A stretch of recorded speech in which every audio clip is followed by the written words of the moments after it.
हमारा दूसरा दिन है और कल हमने ये देखने का समझने का प्रयास किया था कि बौद्ध शिक्षा या बौद्ध अध्ययन, एकेडमिक अध्ययन हमने क्यों करना चाहिए, कहाँ पे करना चाहिए और उसकी जो भी हमारी ज़रूरत है, हमारा क्वालिफिकेशन हो या फिर हमारी क्षमता हो या हमारी जो हमें हमारे समय का नियोजन हो या हमारी इच्छा हो, इन सभी बातों से हमने ये जानने का प्रयास किया है कि हम अभी कर सकते हैं।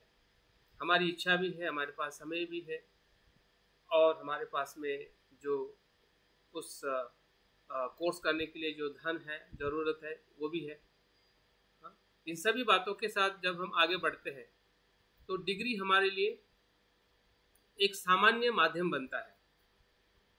डिग्री लेना ये हमारा गोल नहीं है, लेकिन ज़रूरत है। गोल होना और ज़रूरत होना दोनों में फ़र्क है। एक विद्यार्थी के लिए डिग्री गोल हो सकता है, लेकिन हम जो यहाँ पे बैठे हैं तो डिग्री हमारा गोल नहीं है। डिग्री हमारे लिए एक प्लेटफॉर्म है। हमारा गोल है कि उस डिग्री से, जो हमने कल बातें की थी उसको फिर से मैं रिपीट करना चाहूँगा, उस डिग्री के अध्ययन से या जो भी कंटेंट उसमें दिया गया है बुद्धिज्म को लेके या बौद्ध धर्म के पूरे एस्पेक्ट्स को लेके, जो हम 4 सेमेस्टर में 2 साल में पढ़ने वाले हैं, तो जो हम पढ़ेंगे, फिर आप व्यक्तिगत रूप में भी पढ़ोगे, मैं भी आपको मदद करूँगा। कुछ कंटेंट हमें यूनिवर्सिटी के तरफ से भी मिलेगा, कुछ आपके पास में किताब है या कुछ हम जो स्वयं भी जो अध्ययन कर रहे हैं अपने मित्रों से मिलके, अलग अलग हमारा जो संघ के माध्यम से जो हमारा अभ्यास है, इन सभी के साथ साथ में हमें एक ही बात ध्यान में रखनी है कि हमारी अंडरस्टैंडिंग बढ़ानी है, हमारी समझदारी बढ़ानी है। तो समझदारी के बहुत सारे एस्पेक्ट्स हैं। एक फिलोसॉफिकल एस्पेक्ट्स है जिसको हम 4 आर्य सत्य है, 3 लक्षण है, प्रतीत्य समुत्पाद है, अनात्म है, शून्यता है। ये सभी बेसिक जो टीचिंग्स जो है बुद्ध से लेके उसके बाद के जो भी बहुत आचार्य हुए हैं, अलग अलग ट्रेडिशंस है, परंपरा है, बाबा साहब से बनते से लेके जो कुछ भी बातें हमारे सामने पढ़ने सुनने में आ रही है, उसका अध्ययन करके एक अंडरस्टैंडिंग बनाना है, खुद की अंडरस्टैंडिंग कि मुझे क्या समझ में आ रहा है, मैं क्या समझ रहा हूँ और क्या नहीं समझ रहा हूँ, दोनों बातें। शिक्षा का मतलब सिर्फ समझना ही नहीं है होता है, क्योंकि समझना तो एक बहुत बड़ी प्रोसेस है, लेकिन समझते समझते जो हमें नहीं समझ रहा है उसको भी समझना है। हमें अनात्मा को तो समझना ही है, लेकिन आत्मा क्या है उसको भी समझना है। हमें निर्वाण को तो समझना है, लेकिन संसार क्या है उसको भी समझना है।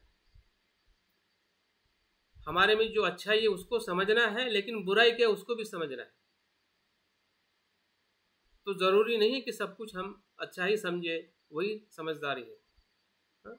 समझने का मतलब संपूर्णता, समग्रता से समझना, दोनों पहलुओं को समझना, दोनों बातों को देखना, या अंदर और बाहर, हर एस्पेक्ट जो है बुद्धिज्म का, उसको हर एस्पेक्ट को हमें समझने की ज़रूरत है। सिर्फ फिलॉसफी ही सब कुछ नहीं है।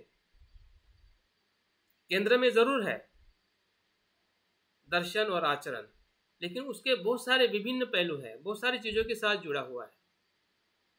क्योंकि जिस दर्शन की हम बात करते हैं वो 2500 साल पहले से चलता आया हुआ दर्शन है। उसमें कितने सारे पड़ाव आए हैं, कितने तरह उसके अप डाउन्स हुए हैं, कितने सारे उसके पहलू हैं। अगर वो हम नहीं देखेंगे, नहीं समझेंगे, तो वो जो बुद्ध की जो ऊर्जा है वो हमारे साथ में नहीं जुड़ पाएगी। हम बिखरे हुए रहेंगे, हमें लगेगा कि होगा कि नहीं होगा, संभव है या नहीं है। लेकिन अगर संभव नहीं होता तो बुद्ध के समय संभव नहीं होता, अशोका के समय संभव नहीं होता, इतनी बड़ी बड़ी यूनिवर्सिटियां भारत में बनी है, वो संभव नहीं होता। ये सब संभव हुआ है जब हम इतिहास पढ़ेंगे, जब हम भाषा का थोड़ा अध्ययन करेंगे, संस्कृति को थोड़ा हम अनुभव करेंगे, तो उसके बहुत सारे पहलू हैं। बौद्ध धर्म अपने आप में महासागर की तरह है, तो उस महासागर में से हमें हर एक पहलू को स्पर्श करना है। और ये तभी संभव होता है कि जब हम उस प्रकार के अभ्यास का अध्ययन करते हैं। जब हम अपने मित्र वर्ग में जाते हैं या कोई किसी हमारे अनुभवी लोगों से हम धर्म सुनते हैं, तो उसका एक स्पेसिफिक डायरेक्शन है, उसको ज़्यादा और बातों से कुछ लेना देना नहीं होता है, ना उसके बारे में बताया जाता है, ना हम पूछते हैं, ना हम जानने की कोशिश करते हैं, क्योंकि उसका उतना ही दायरा है, जिसको जितना आता है उतना ही बताएगा। लेकिन एकेडमी में ऐसा नहीं है। एकेडमी में हर बातों को इकट्ठा करके उसका सिलेबस बनाया जाता है,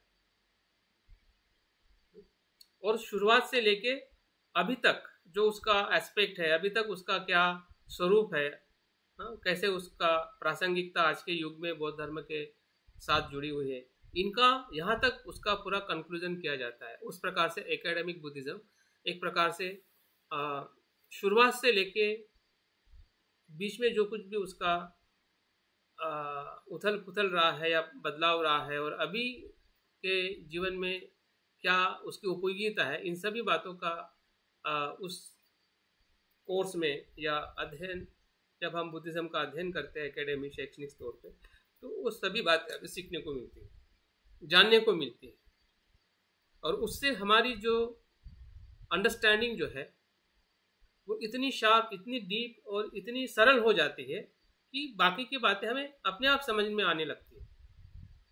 जब जब भी समस्या आएगी तो आपकी अंडरस्टैंडिंग आपको हेल्प करेगी। जब जब भी मतभेद आएगा, अपने मन में भी मतभेद आएगा कि ऐसा है या ऐसा नहीं है, लोगों के सामने से भी कुछ बातें हमारे चर्चा में आएगी, तो आप हर जगह पे सही तरीके से आप डिसीजन ले पाओगे। अन्यथा ना आप अंदर डिसीजन ले पाओगे, ना बाहर आप सही तरीके से बात कर पाओगे, क्योंकि हमारे पास में सही जानकारी नहीं है, या सही हमारी अंडरस्टैंडिंग जो है बौद्ध धर्म को लेके वो बहुत संकुचित है, मर्यादित है। हमने उस दायरे को नहीं पढ़ा है कि जो बुद्धिज्म का बहुत बड़ा दायरा है, और बाबा साहब ने सभी चीज़ों को पढ़ा है।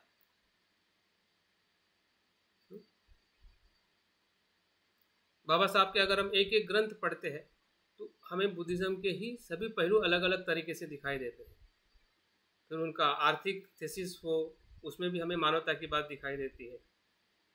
कॉन्स्टिट्यूशन है, उसमें भी मानवता की बात दिखाई देती है, सत्य की बात दिखाई देती है। तो आप बाबा साहब का कोई भी साहित्य आप देख लीजिए, कोई भी स्पीच देख लीजिए, वो स्पीच साहित्य एक अलग विषय का रहेगा, लेकिन उसके भीतर अगर आप ढूंढना चाहोगे तो आपको सत्यता और मानवता ही दिखाई देगी, क्योंकि बाबा साहब ने बुद्धिज्म को उस दायरे से पढ़ा है और इम्प्लीमेंट किया है। तो आज हमारी भी वही कहीं ना कहीं जिम्मेदारी है कि हम आचरण करते हुए बुद्धिज्म के उस सभी बातों को जाने, ताकि हम एक स्कॉलर करके, एक संशोधक के रूप में हम अपने आप को बाहर लाएं। क्योंकि कल आप लोगों ने अगर मेरा टॉक सुना होगा, जो देहरादून के सेंटर पे मैंने टॉक दिया था, बुद्ध की खोज और वैज्ञानिक दृष्टि क्या है, उसका रिकॉर्डिंग मैंने किया है। शायद अगर आप लोग मेरे चैनल के सब्सक्राइब किए हैं तो वो आपके पास नोटिफिकेशन से आ गया होगा, उसको आप ज़रूर सुनिए।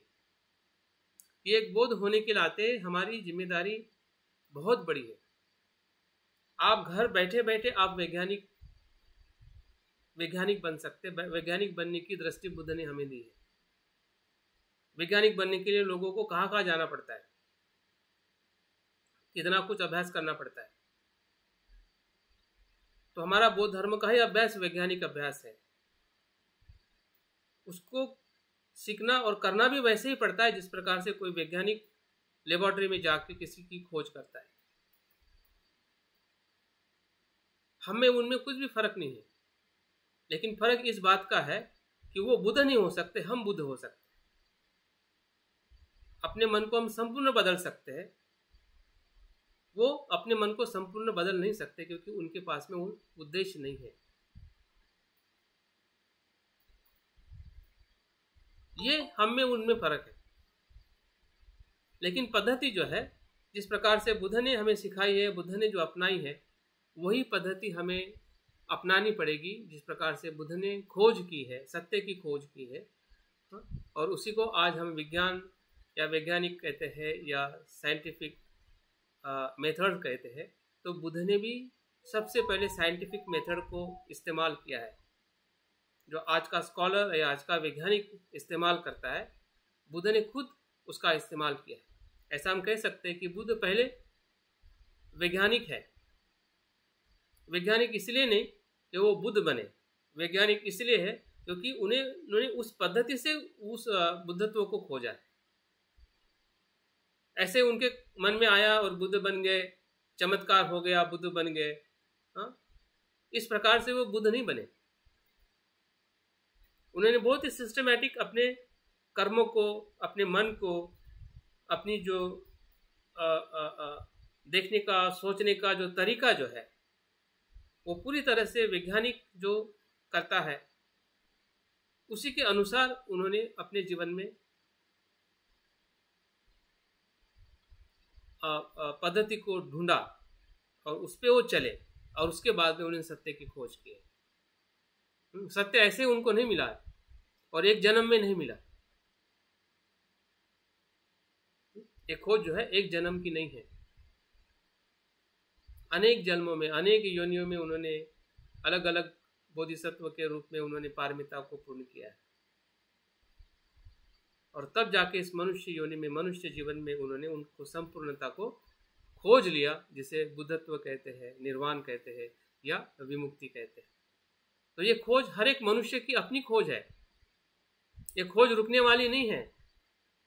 आप निर्वाण को प्राप्त करो या मत करो, ये खोज हमेशा निरंतर इसी की खोज इंसान करने वाला है, वो बोध हो या ना हो, उसको खोज इसी की करना है। हाँ, इतना जरूर है कि उसको अगर सही मार्ग मिल जाता है, जैसे कि हमें मिला है, बाकी लोग भी इसी की खोज कर रहे हैं। जितने भी नॉन बुद्धिस्ट लोग हैं इसी की खोज कर रहे हैं, लेकिन उनके पास मार्ग सही नहीं है। लेकिन वो ढूंढ क्या रहे हैं? सुखी तो ढूंढ रहे हैं, सत्य को तो ढूंढ रहे हैं, लेकिन सत्य को उन्होंने नाम दे दिया, ईश्वर सत्य है, ये है, वो है। बुद्ध ने नाम नहीं दिया, सत्य सत्य है, और उसका खुद ही साक्षात्कार करना है।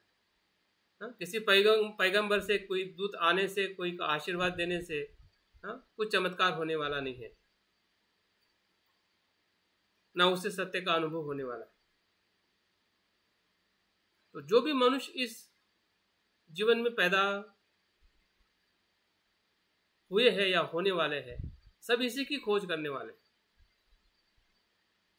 ढूंढ के, घूम फिर के अगर वो बुद्ध के संपर्क में आ जाते हैं तो उनका कल्याण है, नहीं आते हैं तो फिर से मरेंगे, फिर से उनके कर्म से उनका जन्म, मनुष्य का जन्म मिल जाता है। तो वो कहीं ना कहीं किसी मार्ग पे उनको आना पड़ेगा, दूसरा कोई मार्ग नहीं है, दूसरा कोई मार्ग नहीं है, यही मार्ग है। ये विश्वास हम में कब आएगा? कि जब उस प्रकार से हम सोचेंगे, उस प्रकार से हमें समझ में आएगा कि बुद्ध की शिक्षा क्या है, बुद्ध की संशोधन पद्धति क्या है, और किस प्रकार से मुझे संशोधन करना है। एक तो हमारा जो पारंपरिक या जो हमें धर्म मिला है बाबा साहब से, बुद्ध से, वो एक ओरिजिनल धर्म है, लेकिन उस ओरिजिनल मूल धर्म को हमें हमारी जो आज की बुद्धिमत्ता है, आज की जो शैक्षणिक जो पात्रता है, उसके आधार पे हमें उसको एक्सप्रेस करना है। बाबा साहब ने उसके आधार पर एक्सप्रेस किया। उनकी ग्रंथ की रचना इंग्लिश में की, क्यों इंग्लिश में करने की जरूरत पड़ी जबकि सभी अनपढ़ है? यह सवाल कभी हमारे मन में निर्माण हुआ है क्या? बाबा साहब भारतीय, लोग भारतीय, जिसको ना इंग्लिश का ABC आता है, फिर भी बाबा साहब ने इंग्लिश में ग्रंथ की रचना क्यों की? कुछ तो कारण रहा होगा।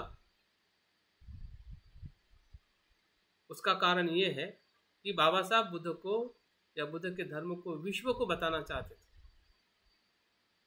विश्व की जो भाषा थी, विश्व की जो बुद्धिमत्ता थी, उसके आधार पर बाबा साहब ने ग्रंथ की रचना की है। और उसके बाद भाषांतर के माध्यम से बाबा साहब की बातों को हम भी समझ पा रहे हैं। तो ये शिक्षा का इम्पोर्टेंट है। अगर बाबा साहब में वो स्किल नहीं होती तो जो ट्रेडिशन धर्म जो हमें बुद्ध से मिला है वो ज़्यादा समय तक आगे बढ़ ही नहीं पाता। तो बाबा साहब के माध्यम से अगर वो इस प्रकार से हमें मिली है, भंते संरक्षित जी ने भी बौद्ध धर्म को उसी प्रकार से अभ्यास किया और उसी प्रकार से हमें दिया कि आप आज के मन को, आज के मनुष्य को कैसे लोगों ने देखना चाहिए, जिसमें शारीरिक ग्रह त्याग ना हो, मानसिक ग्रह त्याग हो। शारीरिक आप भले चिवर ना पहने, लेकिन मन में जो आपका बदलाव हो, मन से ग्रह त्याग करने की जो अनुभूति हो, ये महत्व की है, चिवर महत्व का नहीं है। तो बाबा साहब के सोच को ही भंते ने अपनी सोच को आगे बढ़ाया। लेकिन हम क्या कर रहे हैं, जैसा बताया है वैसा ही हम ले रहे हैं। हमने भी उनकी सोच से अपनी सोच को बढ़ाना है।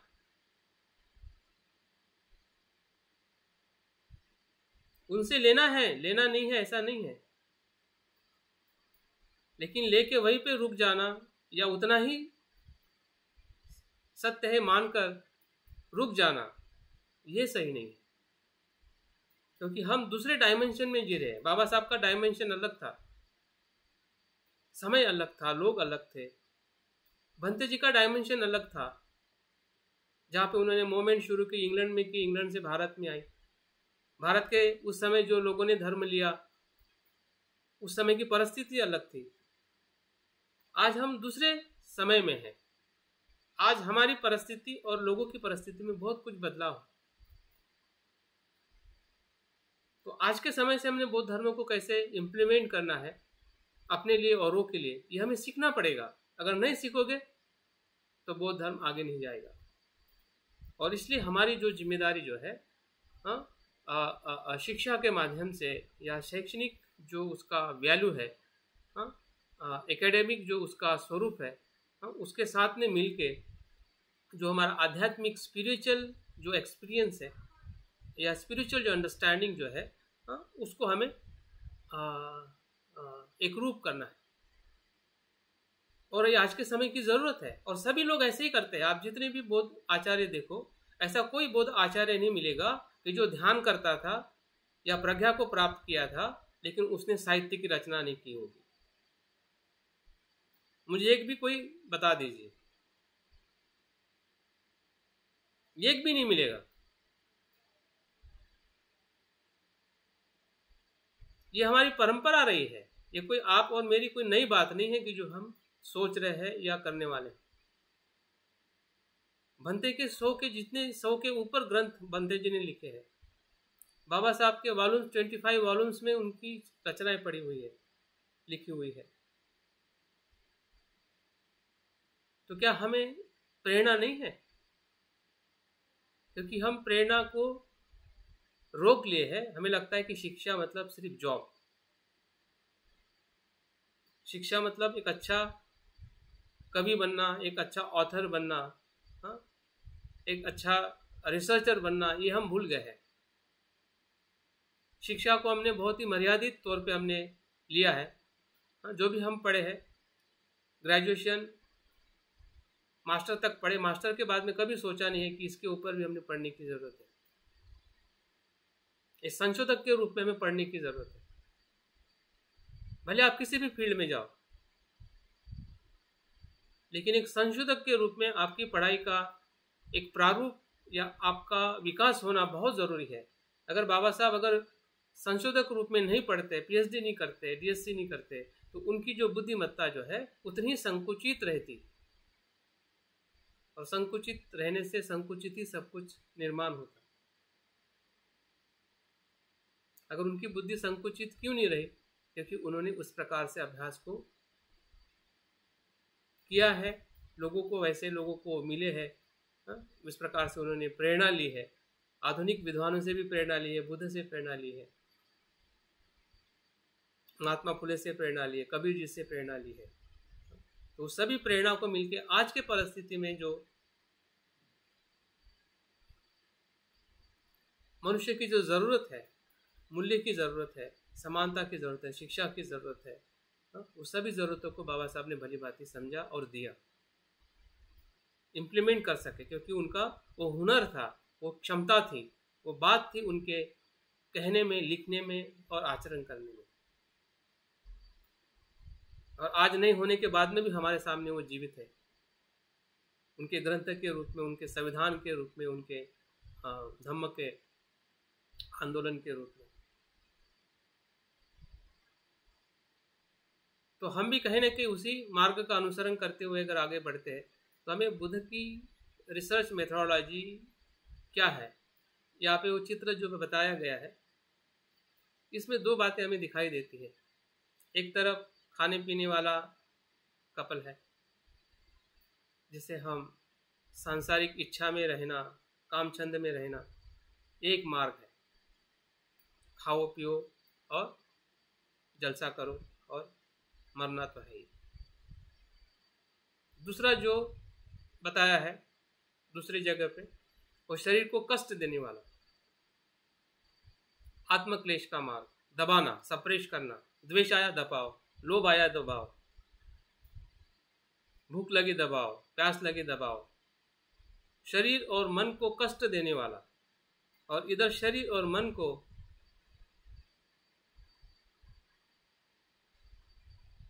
और इंद्रिय सुख में बहने वाला, दोनों जो मार्ग जो है वो एक दूसरे से अपोजिट है। इन दो मार्गों को समझने से ही हमारा मध्यम मार्ग या बुद्ध की जो रियल जो खोज की जो मेथड है वो मध्यम मार्ग की। कोई भी डिसीजन में, कोई भी कार्य में हमने मध्यम रह के कार्य करना है। मन और शरीर का संतुलन,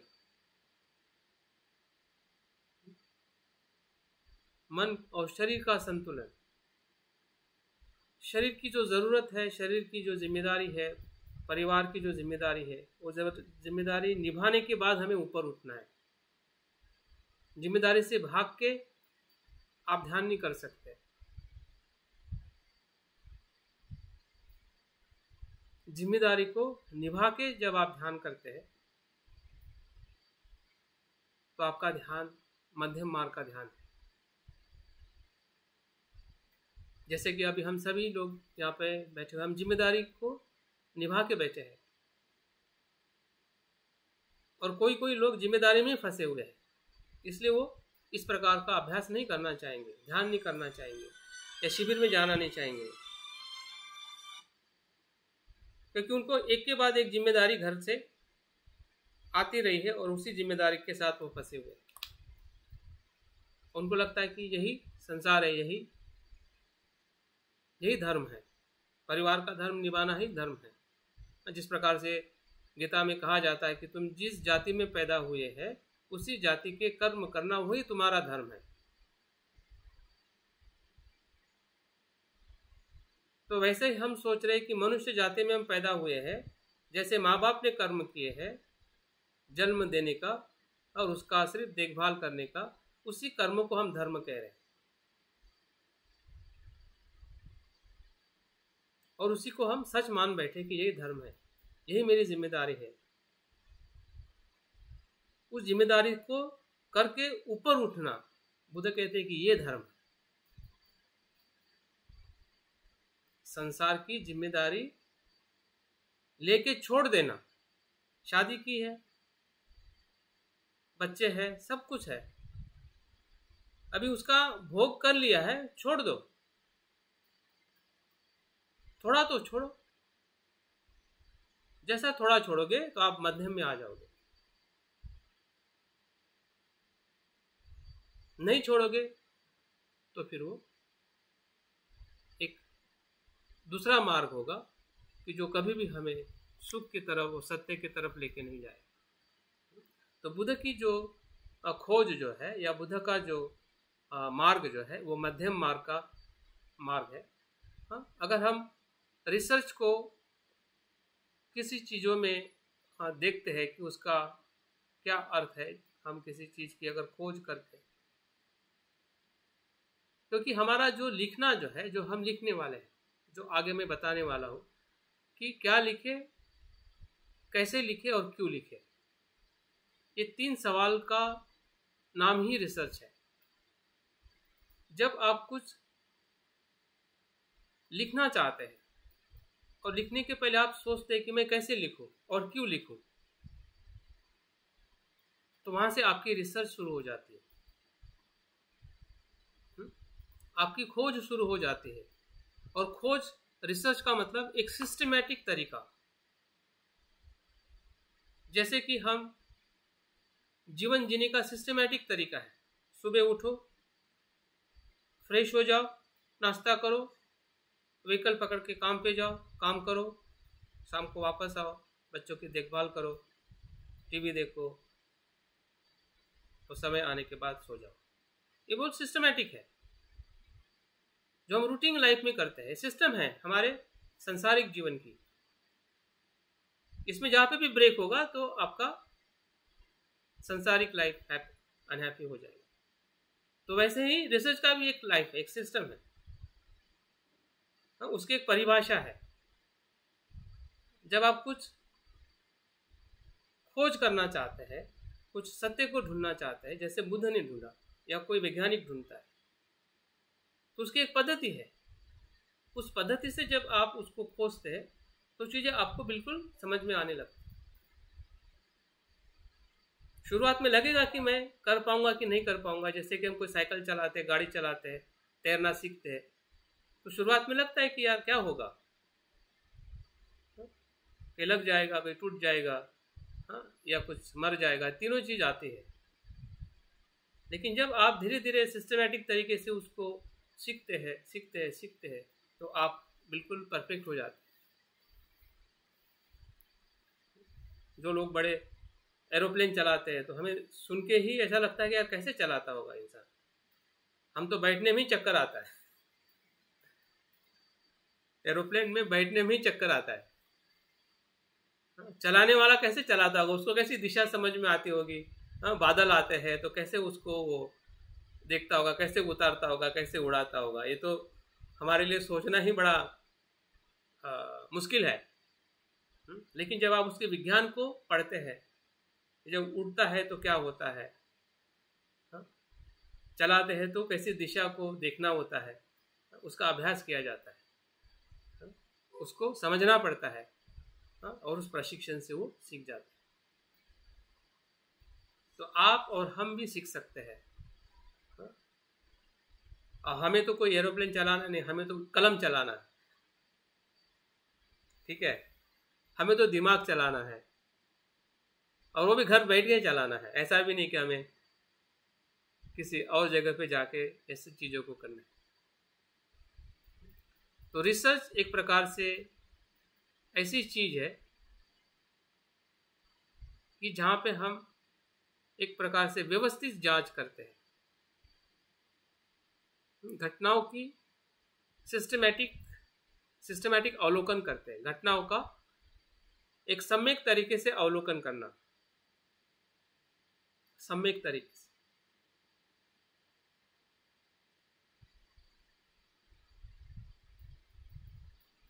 खोज करना,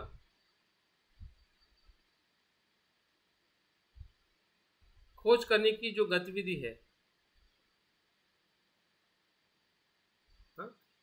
खोज करने की जो गतिविधि है या खोज करने की जो पद्धति, उसको रिसर्च कहते हैं, सीधी सरल भाषा में। और बुद्ध ने इसी विधि का इस्तेमाल किया है।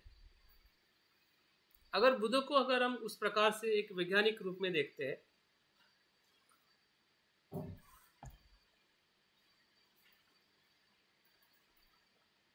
तो हम भी अपने आप को उस प्रकार से देख सकते हैं। और मानव जाति का पूरा जो डेवलपमेंट है रिसर्च के अनुसार ही हुआ है। भले सभी लोग खोज नहीं करते, लेकिन एक दो इंसान होता है कि वो खोज करता है, जिसका सभी को फायदा होता है। सबसे पहले आग की लोगों ने खोज की, बाद में चक्के की खोज की, और वही चक्का एक आने जाने का माध्यम बना, वही आग प्रकाश का माध्यम बना। अन्न की खोज की, कैसा कौन सा फूड किस प्रकार से हमें क्यों कैसे निर्माण करना चाहिए, कैसे उसको खाना, कौन सा फल कहाँ पे उगाना चाहिए, जिसे हम किसानी कहते, खेती कहते, खेती के औजार हो, प्राणियों से बचने के औजार हो, तो ये सभी खोज ही तो है। जिसके कारण हम देखते हैं कि हमारा जीवन काफी संपन्न हुआ है। लेकिन वो संपन्नता, वो खोज जो है, वो संसार में से संसार में ले जाने वाली खोज है। संसार के चक्र से संसार के चक्र में ले जाने वाली खोज है। बुद्ध की जो खोज है, संसार को अच्छा बना के छोड़ने की खोज है। संसार को बुरा नहीं बनाना है, संसार को हमें हिंसात्मक नहीं बनाना है, संसार को हमें द्वेष से नहीं देखना है या आसक्ति से भी नहीं देखना है। संसार को हमें मैत्री से देखना है, करुणा से देखना है, और हमें अपने आप को विमुक्ति की तरफ ले जाना है। तो बुद्ध की जो खोज है और संसारिक जितने भी वैज्ञानिकों की खोज है, जिससे हमें जो सुख सुविधा मिली, दोनों में यही फर्क है। लेकिन पद्धति का अनुसरण करना वो दोनों के लिए एक जैसा ही है। जैसा बुद्ध अनुसंधान करने के लिए या रिसर्च करने के लिए जो पद्धति का इस्तेमाल करते हैं, वही पद्धति आज का वैज्ञानिक कर रहा है, जिसमें 4 बातें आती है। एक तो अवलोकन करना, घटनाओं का अवलोकन करना। दूसरा है परीक्षण करना, वो देखने के बाद उसका परीक्षण करना, जो अवलोकन हुआ है वो क्या हुआ है, उसमें क्या खामी है, क्या सही है, क्या गलत है, उसका परीक्षण करना। और परीक्षण करने के बाद में उसका विश्लेषण करना, एनालिसिस करना, उसके गुण धर्म के आधार पर एनालिसिस करना, उसके कार्य कारण परंपरा के आधारित एनालिसिस करना कि ये है इसलिए ये हो रहा है, ये है इसलिए ये हो रहा है, और बाद में उस दोनों बातों का निष्कर्ष निकालना। निष्कर्ष मतलब एक प्रकार से कोई सिद्धांत या एक प्रकार का नियम। जैसे कि हमें न्यूटन के नियम के बारे में पता है, गुरुत्वाकर्षण का। तो जो फल उन्होंने नीचे गिरते हुए देखा, बाकी लोगों ने भी देखा होगा। अभी हमने देखा और उसने देखने में फर्क क्या है? क्योंकि उसने उसका अवलोकन किया,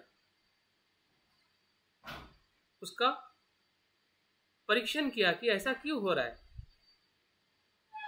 ये ऊपर क्यों नहीं जाता है, नीचे क्यों आए। और जब उसने परीक्षण किया तो उसको एनालिसिस किया कि कौन सी चीज नीचे, कौन सी चीज ऊपर आती है और क्यों आती है। तब जाके लगा कि इसमें कुछ तो भी ऐसी गुरुत्वाकर्षण शक्ति है पृथ्वी पर, कि जो भारी चीज है वो नीचे आती है और हल्की चीज ऊपर जाती है। और उसको उन्होंने निष्कर्ष पे लाके उन्होंने एक नाम दिया, एक सिद्धांत बनाया, जिसको लॉ ऑफ ग्रेविटी कहते हैं।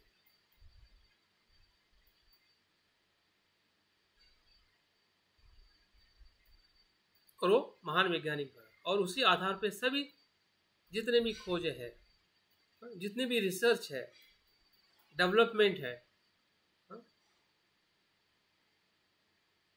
वो इसी के आधार पर बाकी के सभी संशोधन हुए।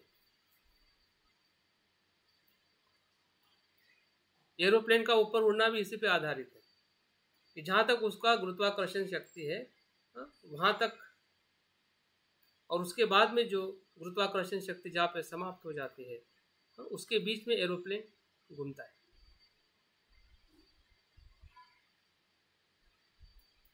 और उसके ऊपर जब जाता है तो सैटेलाइट हो जाता है, फिर वो नीचे नहीं आता है।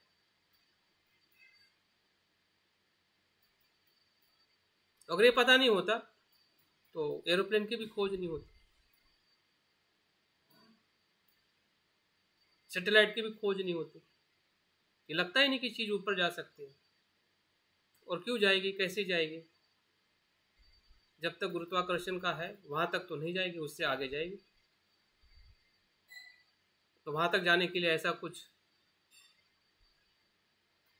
ऊर्जा बनाओ कि वहां तक वो पहुंचा दे और वो चीज वापस आ जाती है और फिर वो सैटेलाइट ऊपर चला जाता है और घूमते रहते। तो ये सभी जो खोज हुई है, और बुद्ध की खोज में अगर हम तफावत देखते हैं तो बुद्ध ने भी अवलोकन किया, अपने जीवन का अवलोकन किया, जो उन्होंने घटनाएं देखी, फिर वो जरा व्याधि मरण हो या पानी के लिए युद्ध होना हो, या जो भी उस समय जो भी परिस्थितियां रही है, उनके महल के भीतर हो, महल के बाहर हो, उसका उन्होंने अवलोकन किया कि क्या है, क्या देख रहा हूं मैं, मुझे क्या दिखाई दे रहा है। उसके बाद में उसका उन्होंने परीक्षण किया, चिंतन किया और बाद में डिसीजन लिया ये जीवन ऐसा ही है, इसकी मुझे खोज करनी पड़ेगी। ऐसा क्यों है? ऐसा ही है तो क्यों है ऐसा है? क्यों मृत्यु है, क्यों जरा है, क्या कारण क्या है कि हर इंसान, मैं भी मरने वाला हूं।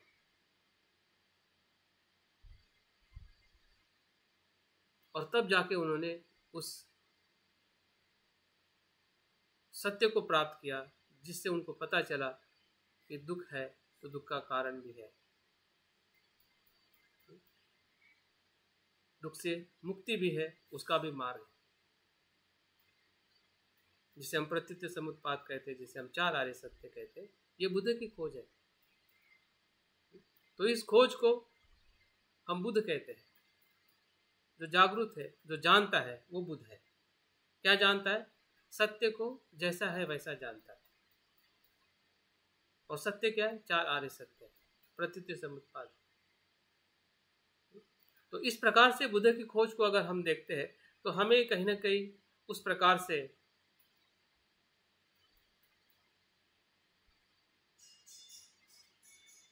आगे बढ़ने का हमें भी प्रेरणा मिलेगी और हम समझ पाएंगे कि हमारा ये अभ्यास जो है क्यों हमने करना चाहिए, क्यों हमने एक अपनी भीतर की जो, जिसको हम अष्टांगिक मार्ग में सम्यक दृष्टि कहते हैं या श्रोतापन्न होना कहते हैं, वो है क्या? वो यही है। एक तरफ हम सम्यक दृष्टि पढ़ते हैं और दूसरी तरफ हम अपने आप को एक रिसर्च करके नहीं देखोगे, एक खोजी प्रवृत्ति का नहीं रखोगे, तो हम कभी भी सम्यक दृष्टि को प्राप्त नहीं कर सकते। जान सकते कि सम्यक दृष्टि है, सुन सकते कि सम्यक दृष्टि है, लेकिन साक्षात्कार कभी नहीं कर सकते। साक्षात्कार तभी होगा कि जब हम अपने आप को उस फ्लो में रखने के लिए तैयार है, उस पद्धति में रखने के लिए तैयार है, और अपने आप को उस दायरे से बाहर लाना पड़ेगा जो दायरा हमने बनाया है। तो उसमें 5 बातें हैं कि जिस बातों से हम अपना जो भी अभ्यास है, रिसर्च करने की जो हमारी प्रवृत्ति है, वही लेखन की प्रवृत्ति है। लेखन करना, जैसे कि पुष्पा जी कह रहे थे कि मैंने प्रयास किया लेकिन नहीं हो पाया, और हमारा सभी का कहीं ना कहीं ऐसा ही अनुभव है। क्यों नहीं हो पाता है? क्योंकि वो प्रवृत्ति जो है हमारे मन में निर्माण नहीं हुई है, और उस प्रवृत्ति को निर्माण करने की जो टेक्निक है या उसका अध्ययन हमने नहीं किया है। अगर आपको पूछा जाए 2+2 कितना होता है, आपको तुरंत बता दोगे, क्योंकि आपने मैथ्स का अध्ययन किया है। आप जानते हैं कि क्या पूछा जा रहा है और इसका क्या जवाब होगा, तो आपके लिए सुनकर जवाब देना बहुत सरल है, या लिखकर भी जवाब देना आपके लिए सरल है। लेकिन जिसका हमने अध्ययन ही नहीं किया है और हम सोच रहे कि वो मैं करूं, तो आप नहीं कर पाओगे। लेकिन अगर उस प्रक्रिया से हम गुजरते हैं तो वो होना स्वाभाविक हो जाएगा। फिर हमारे लिए ये सवाल ही नहीं रहेगा कि मैं नहीं कर पाता हूं, मैं नहीं लिख पाऊंगा।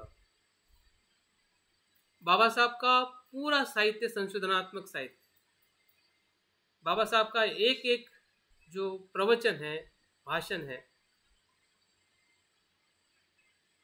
वो संशोधन से निकला हुआ भाषण है, उद्बोधन है।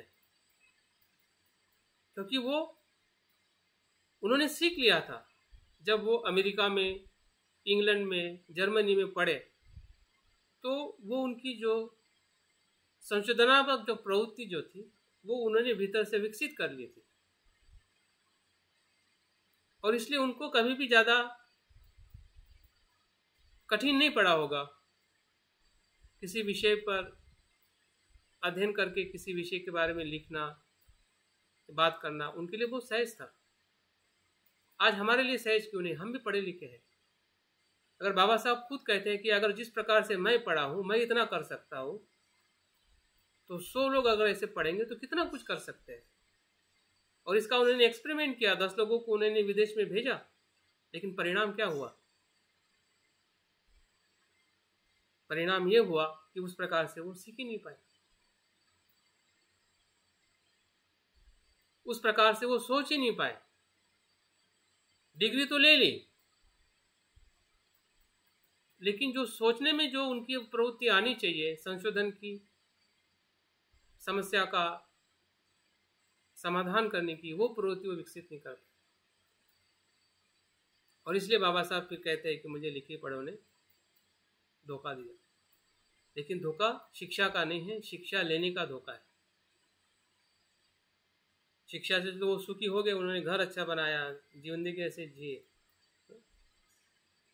लेकिन शिक्षा से जो लाभ मिलना चाहिए ना, उन लोगों की शिक्षा से लाभ मिला है ना हमारे शिक्षा से लाभ मिला है। हम भी पढ़े लिखे, हमारा लाभ क्या है?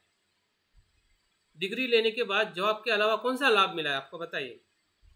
और आपने कौन सा लाभ दिया? बच्चों को भी वही पढ़ा रहे हैं हम। बच्चों को भी हम संशोधन बनाने के लिए कोई पढ़ा रहा है क्या? वो वैज्ञानिक बने, किसी को लगता है कि मेरा बच्चा उस फील्ड में वैज्ञानिक बने? सिर्फ हमें मार्क्स चाहिए, परसेंटेज चाहिए और जॉब चाहिए। उसके सिवा हमारे पास में कोई उद्देश्य नहीं है कि हमारा बच्चा उसमें पारंगत बने, एक्सपर्ट बने, कोई भी सब्जेक्ट पढ़ रहा है। क्योंकि हमारी खुद की सोच नहीं तो हम बच्चे में कहाँ से सोच डालेंगे?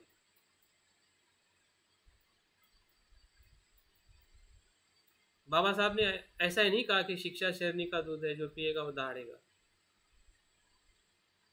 हमारी दहाड़ ही नहीं आ रही, दहाड़ कहाँ से आएगी जब तक हम उसमें पारंगत ही नहीं होंगे। हमारी वैज्ञानिक दृष्टि ही अगर नहीं खुलेगी तो हम दहाड़ने वाले नहीं हैं।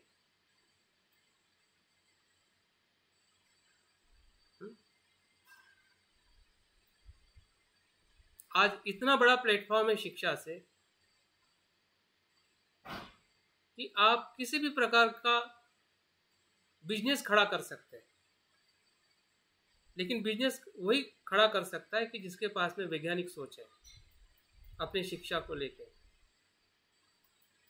अगर वैज्ञानिक सोच नहीं है तो वो बिजनेस नहीं कर सकता, वो तो जॉब ही देखेगा। 8 घंटे का, 10 घंटे का कहाँ पे मिलता है? जॉब का समय अभी चला गया, और कुछ लोगों के लिए ही मिलेगा। अगर 100 लोग हैं और जॉब 10 है तो 90 लोगों को तो जॉब मिलने वाला नहीं है। सीधा कैलकुलेशन है। हम 100 लोग हैं और जॉब 10 ही है, तो 100 में से 10 लोगों को ही मिलेगा, 90 लोगों को बिल्कुल नहीं मिलेगा।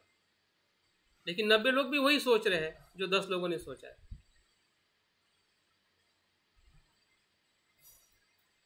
नब्बे लोगों ने ये नहीं सोचा कि जॉब नहीं मिलेगा तो मैं कुछ अलग प्रकार से शिक्षा का मैं इस्तेमाल करूंगा,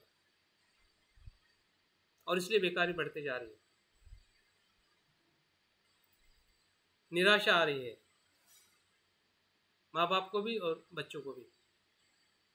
क्योंकि शिक्षा का जो सही उद्देश्य है वो हमें समझाया नहीं जा रहा है, या हम समझ नहीं पा रहे हैं। दोनों तरीके से गलती हो रही है।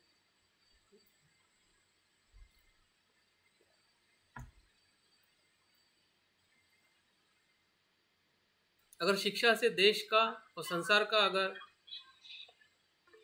मूल्यमापन होता है जहाँ पे ज़्यादा शिक्षित लोग हैं वहाँ का देश, वहाँ वो समाज अधिक विकसित होता है। तो अगर हम हमारे समाज की बात करें महाराष्ट्र में या हमारे भारत में, तो सबसे सुशिक्षित समाज हमारा है, ब्राह्मणों से भी।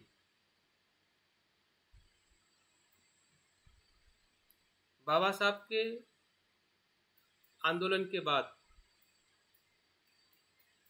जो शिक्षित वर्ग बना है वो हमारे समाज से बना है, लेकिन हमारे समाज की जो प्रगति है इतनी क्यों नहीं हो पा रही या हुई है? इसका मतलब यह है कि शिक्षा का हमने उपयोग जो लिया है वो विशिष्ट उद्देश्य के लिए ही लिया है।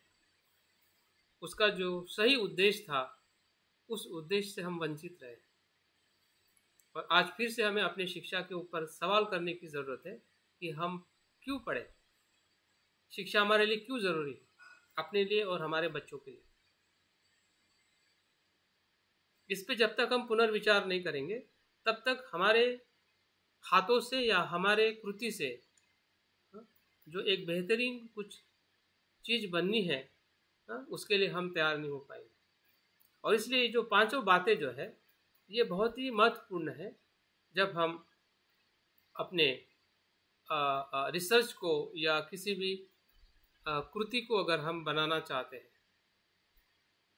तो पहली जो बात है कि मानव जो है एक रिसर्च के तौर पे हमने बुद्ध को देखना चाहिए, जो सत्य की खोज करते हैं, और उसका हमारे साथ में क्या संबंध है। ये पहली बात। बुद्ध एक वैज्ञानिक है और बुद्ध के साथ, बुद्ध ने जिस प्रकार से खोज की है उसके साथ में मेरा क्या संबंध, बुद्ध ने क्या खोजा जिससे मेरा संबंध। ये जब तक हमें समझ में नहीं आएगा तब तक हम बुद्ध के उस बात को स्वीकार नहीं कर पाएंगे जिस बात के साथ हमारा संबंध। हमें अगर संबंध ही नहीं लग रहा है तो हम क्यों उस प्रकार से बनने का प्रयास करेंगे। और हमें ये पता नहीं चल रहा है कि बुद्ध ने कैसे सत्य को खोजा है। जैसे कि मैंने अभी बताया कि उनका जो अवलोकन करना है, उनका परीक्षण करना है, उनका विश्लेषण करना है और एक निष्कर्ष पे आके एक सत्य को प्राप्त करना है, ये उनकी प्रक्रिया रही है जिस प्रक्रिया से उन्होंने सत्य को प्राप्त किया। तो मानव के रूप में मेरा उनके साथ क्या संबंध है। जैसे कि हम बुद्ध तो मानव के आदर्श में पढ़ते हैं और भंते वहाँ पे एक सवाल खड़ा करते हैं कि बुद्ध और मानव में क्या संबंध है। ये संबंध जब तक हमें पता नहीं चलता है तब तक हम बुद्ध को आदर्श या बुद्ध का अनुसरण नहीं कर सकते या नहीं हो सकता है। अगर हो भी जाए तो वो औपचारिक हो सकता है या पारंपरिक हो सकता है। सही अर्थ से हम बुद्ध का अनुसरण नहीं कर सकते जब तक हमें इसका एहसास नहीं हो रहा है कि बुद्ध में जो गुण है वो मुझ में है और मुझ में जो है वही बुद्ध में है। फर्क इतना ही है कि मुझ में बीज रूप में है और उसमें संपूर्ण रूप में। यही संबंध है। जो मुझ में बुद्ध का स्वरूप है वो बीज रूप में है, फिर वो मैत्री हो, करुणा हो, प्रज्ञा हो, वीर्य हो, और बुद्ध में इसी बीज का संपूर्ण स्वरूप है। इसलिए वो जागरूक है, मैं अजागरूक हूं, फिर भी मेरे साथ उसका संबंध। एक मानव के उस प्लेटफॉर्म पे वो भी मनुष्य है और मैं भी मनुष्य। ये हमारी जो खोज जो है या बुद्ध की जो अनुभूति जो है, ये हमारे अनुभूति के साथ जब जुड़ती है तब जाके हम आगे का प्रवास शुरू करते हैं कि उसमें रिसर्च मेथोडोलॉजी क्या है, किस रिसर्च मेथोडोलॉजी को उन्होंने अपनाया है, फिर बौद्ध दर्शन में उसको हमने कैसे देखना है, फिर उसका रिव्यू कैसे करना है। तो इन सभी बातों को लेके हम आगे धीरे धीरे देखने वाले हैं। और जब हम रिसर्च मेथोडोलॉजी की बात करते हैं कि बुद्ध की रिसर्च मेथोडोलॉजी जैसे मैंने बताई है, तो उसके पहले मुद्दे पे अगर हम आते हैं तो वो फिर वही बात आती है जो बात मैंने अभी आपको कुछ समय के पहले बताई कि मानव और वातावरण में एक घनिष्ठ संबंध है। रिसर्च का अर्थ जो है ज्ञान को प्राप्त करना है, एक व्यवस्थित प्रयास है। तथागत बुद्ध भी इसी अनुसंधान पद्धति को प्राप्त करके या आचरण करके उन्होंने सत्य की खोज की।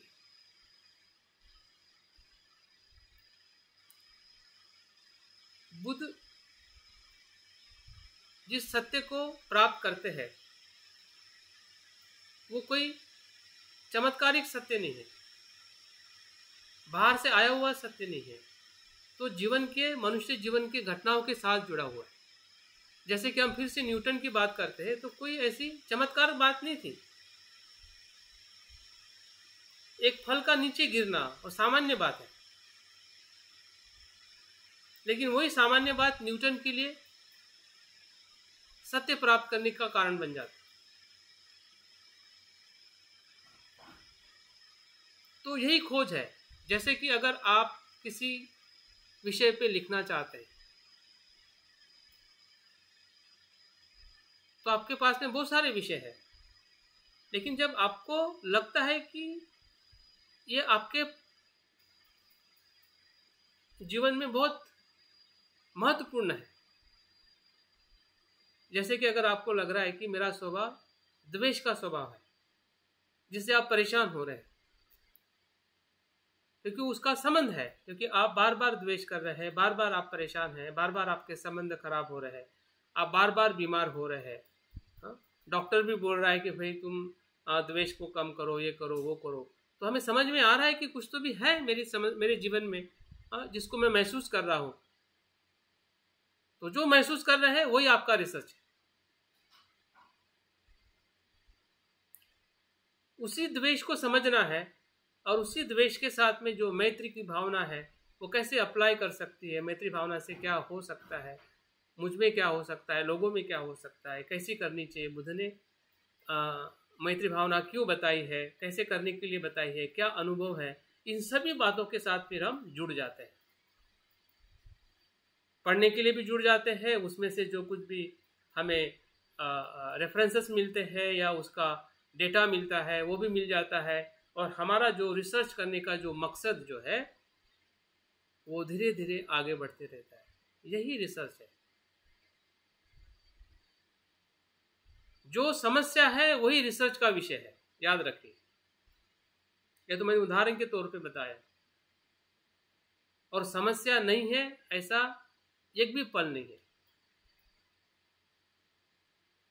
या एक भी घटना नहीं है जो हमारे आसपास में घटित हो रही है, शरीर के साथ, मन के साथ, परिवार के साथ, समाज के साथ, देश के साथ, जो भी घटनाएं घटित हो रही है वो सभी समस्या है। मतलब संशोधन करने का जो दायरा बुद्धिज्म में है हर समय है। और जिस प्रकार से किसी वैज्ञानिक को खोज करने के लिए लेबोरेटरी में जाना पड़ता है, लेबोरेटरी बनाना पड़ता है, खर्चा करना पड़ता है, गवर्नमेंट की परमिशन लेना पड़ता है, बहुत कुछ तामझाम करना पड़ता है, इसमें कुछ भी तामझाम नहीं है। इतना ही तामझाम है इसमें कि आपकी समस्या को आपको पहचानना है और उसके रिलेवेंट जो कुछ भी लिखा हुआ साहित्य है, लिखी हुई बातें हैं, और खुद के अनुभव के साथ उसको एक्सप्रेस करना है।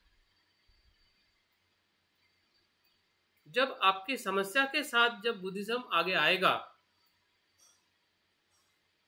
तो वो लिखी हुई जो बात है लोगों को फील होगी, उसको लगेगा यार मेरा भी ऐसा ही है, और ये सही में किताब, ये बातें मेरे लिए महत्व की है, क्योंकि आप आपके उस समस्या के साथ में जुड़ के धम्म को समझ रहे हैं, बोल रहे हैं, लिख रहे हैं, तो लोग उसी समस्या में फंसे हुए हैं। जो आपकी समस्या है वो समाज और हर एक मनुष्य की समस्या है। बाबा साहब जब जातिवाद की समस्या में फंसे और दुख हुआ तो उस दुख को उन्होंने सभी में देखा कि यह मैं ही दुखी नहीं हूं, सभी संसार के जितने भी इस जाति में जन्मे हुए लोग हैं सभी दुखी है, और उसके सब के लिए मुझे करना पड़ेगा, क्योंकि मैं जानता हूं कि ये दुख है। वो नहीं जानते हैं क्योंकि वो अभी अज्ञानी है। मैं ज्ञानी हूं, मुझे एहसास हो रहा है कि ये दुख है, लोग को एहसास भी नहीं है।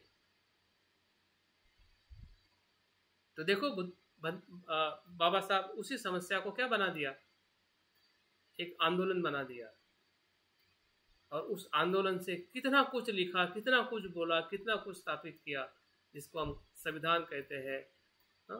या उनका हर एक पल, हर एक क्षण उन्होंने पूरी तरह से उसके लिए समर्पित कर दिया।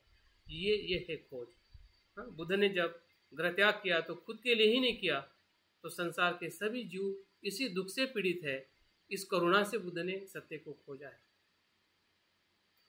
और आज पूरा संसार बुद्ध की बात को समझ रहा है कि सही में बुद्ध ने जो कहा है, खोजा है, यही सत्य है। जबकि 2500 साल पहले का व्यक्ति कह रहा है, तो आज भी वही सत्य है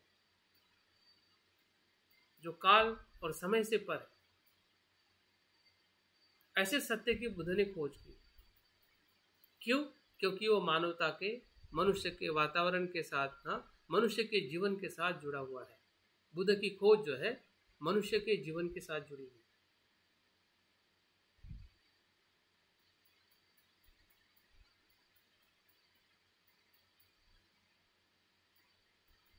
और उन्होंने उस खोज को एक सिस्टम बनाया, सिस्टमैटिक तरीके से वो गए। उस समस्या में वो रुके नहीं। बाबा साहब को भी हम देखते हैं तो बाबा साहब ने भी एक सिस्टम बनाई। बड़ौदा में वो रुके नहीं, वहां से फिर वो 1920 में 1920 में उन्होंने मुक्नायक शुरुआत किया।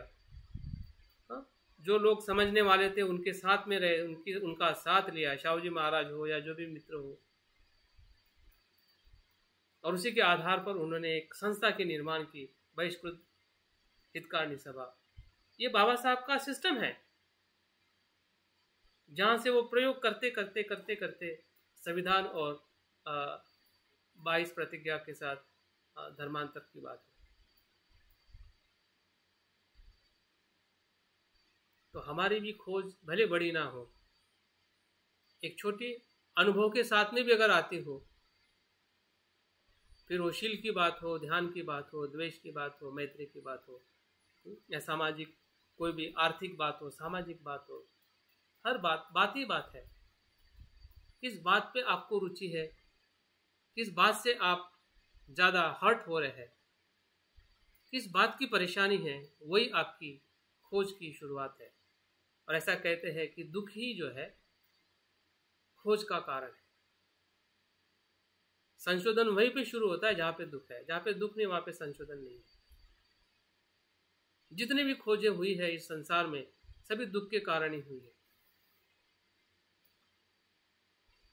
दुख से ही सभी आविष्कार हुए। इसलिए दुख से हमें भागना नहीं है, निराश नहीं होना है। दुखी हमें आशा की तरफ ले जाता है, मुक्त होने के लिए, उससे बाहर आने के लिए। भूख ही ना लगे तो आप कहां से उठोगे, कहां जाओगे? भूख का दुख है, इसलिए तो बाहर आ रहे हैं। सुबह उठते, नाश्ता करके काम पे जाते हैं, पैसा कमाते, घर बनाते, दुख है। दुख नहीं होता तो सब करते।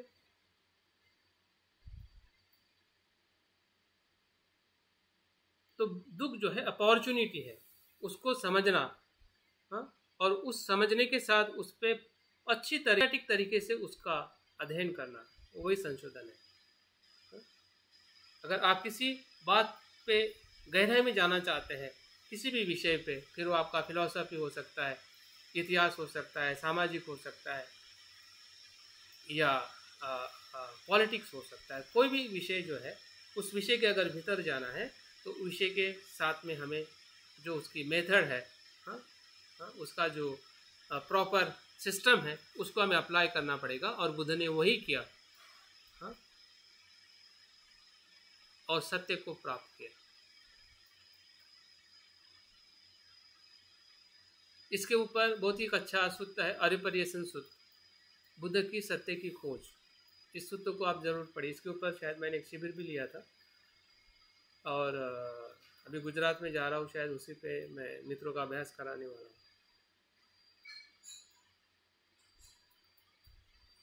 तो बुद्ध ने कैसे सत्य की खोज की उसका पूरा वर्णन उसमें दिया हुआ है, जिससे हम जान सकते हैं कि बुद्ध किस प्रकार से सत्य को समझते हैं और किस प्रकार से सत्य की खोज करते हैं। अगर बुद्ध के सत्य की खोज को अगर हम जानते हैं तो आज के परिप्रेक्ष्य में जो रिसर्च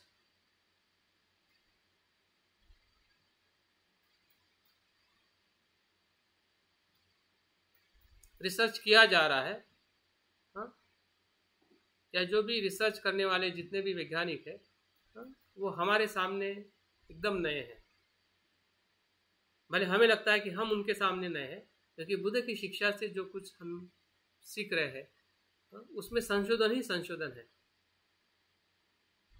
आपको हर तरीके से संशोधन की प्रवृत्ति से ही आगे जाना है। अष्टांगिक मार्ग की बात करें तो सम्यक दृष्टि है। सम्यक दृष्टि का ही मतलब संशोधन है। हम सम्यक दृष्टि से या संशोधन से हम दूर नहीं है, लेकिन उसको आज के परिप्रेक्ष्य में भी थोड़ा समझकर आज के तालमेल के साथ उसको समझना और स्थापित करना ही हमारी सबसे बड़ी जरूरत है,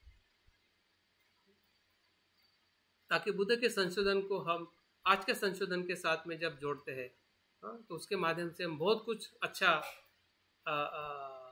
लिखान कर सकते हैं, बहुत सारे अच्छे ग्रंथों की रचना कर सकते हैं, हमारे अनुभव को सही तरीके से लोगों के लिए एक प्रकार से अच्छा प्लेटफॉर्म दे सकते हैं, ताकि वो बुद्ध की शिक्षा को सही तरीके से समझ सके। इसमें वही बात है जो बात मैंने अभी दोहराई है कि बुद्ध की संशोधन पद्धति क्या थी, कि किस प्रकार से बुद्ध मनुष्य जीवन की घटनाओं का अवलोकन करते हैं और आर्य परिसन सूत्र में उसका पूरी तरह से उसका अनुभव दिया हुआ है। यहाँ पे थोड़ा मैं और विस्तृत बताने का प्रयास किया है। इन घटनाओं का संबंध है कि जिसे हम बुद्ध के पहले बोधिसत्व के रूप में हम बुद्ध को देखते हैं, तो उनकी पद्धति जो रही है, इसी पद्धति से हमें आज का संशोधन हमें देखना है। सबसे पहले है कि समस्या का चिंतन करना, जैसे कि अभी मैंने बताया, दुख के मूल कारण की खोज करना, जो उन्होंने 6 वर्ष तक की है। जीवन को यथार्थ का चिंतन करना और गृहत्याग करना, तार्किक चिंतन और अवलोकन करना, जो कालाम सूत्र में हमें मिलता है। उस समय के जो आचार्य रहे हैं उनके साथ में अध्ययन करना, जैसे कि आलार कालाम उद्दक रामपुत्र है। उसके बाद कठोर तप करना और उसके बाद मध्यम मार्ग का अनुसरण करते हुए सत्य को प्राप्त करना। एक प्रकार से उनकी बहुत ही जो उनके जीवन को अगर हम अध्ययन करते हैं तो हमें उनकी घटनाओं में ही वो उनकी जो खोज करने की जो पद्धति है वो हमें स्पष्टता से दिखाई देती है।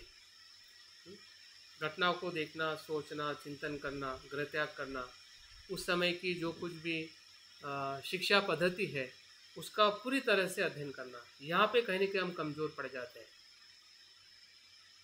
हमें लगता है कि सिर्फ बौद्ध धर्म का ही अध्ययन करना है। तो बौद्ध धर्म के अंदर बहुत सारे संप्रदाय, उसका कौन अध्ययन करेगा? बौद्ध धर्म के साथ में अन्य धर्म भी है, उसका कौन अध्ययन करेगा? भले हम पूरी तरह से ना पढ़े, लेकिन उसका जो महत्वपूर्ण जो सिद्धांत है, इतिहास है, उसको हमने ज़रूर पढ़ने की कोशिश करनी चाहिए, ताकि हमें ये पता चले कि संसार में लोग धर्मों को लेके क्या सोचते हैं, क्या अवधारणा है। बुद्ध की ही शिक्षा में अलग अलग धर्मों, अलग अलग संप्रदाय की क्या अवधारणा है, क्या सोच है निर्वाण को लेके या सत्य को लेके या बुद्ध की शिक्षा को लेके। तो ये चीज़ अगर हम नहीं पढ़ते हैं तो हमें बहुत सारे संभ्रमों के साथ हमें आचरण करना पड़ता है। एक तरफ हमें विश्वास होता है और भीतर से तर्क आता है कि क्या सही में मंत्र पठन से ऐसा होगा, क्या सही में ऐसा करने से ऐसा होगा। करते हुए लगता है कि ऐसा होगा, लेकिन भीतर से रिस्पॉन्स नहीं होता है। क्योंकि भीतर से हम स्पष्ट नहीं होते हैं, भीतर से हमारा चिंतन नहीं होता है, जानकारी नहीं होती है, और इसके वजह से हमारा ही खुद का आचरण हमें उतना लाभ नहीं दे पाता है। और इसलिए अध्ययन करने का मतलब ये है कि जो उसके दूसरे भी जो पहलू है, या उस समय की जो कॉन्टेम्पररी थिंकिंग है, या परंपरा है, दर्शन है, उसको हमने थोड़ा थोड़ा उसके जो मूल शिक्षा को ज़रूर अध्ययन करना चाहिए। तब जाके बुद्धिज़्म का महत्व हमें समझ में आएगा। आज बुद्धिज़्म क्या है हमें समझ में ही नहीं आ रहा है।